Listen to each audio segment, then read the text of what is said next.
вниманието на другия смехурка. Яхай, не яхай, бебе, .com.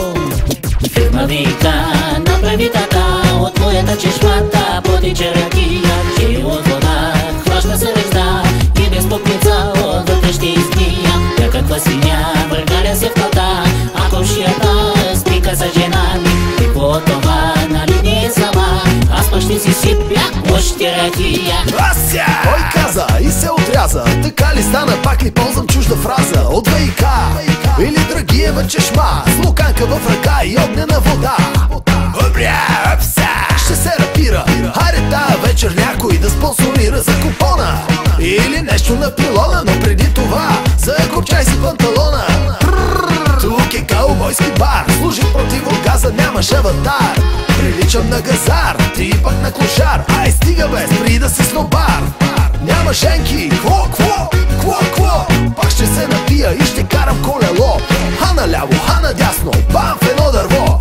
Ай стига бе, кога порасна то. Фирма вика, направи така, от моята чешмата потече ракия, че от вода хваща се режда и без мукница отвътре ще изгния. Тя каква свиня, въргаля се в кълта, а комшията спика за жена ми. Какво това, нали не е сама, аз пък ще си сипя още ракия. 1, 2, 3, ой ще пием пак на дискотека по-домашно и хоремак. Уау!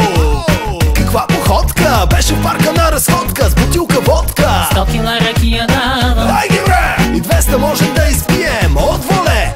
Национален тим, здраве няци, българи, юнаци. Фирма вика, направи така, от моята чешмата потече ракия, че от вода хваща си режда и без мукница отвътре ще изгния. Някаква свиня, въргаля се в кълта, а комшията спика за жена ми. Какво това, нали не е сама, аз пък ще си сипя още ракия. Фирма вика, направи така, от моята чешмата потече ракия, че от вода хваща се режда и без мукница отвътре ще изгния. Някаква свиня, въргаля се в кълта, а комшията спика за жена ми. Какво това, нали не е сама, аз пък ще си сипя още ракия.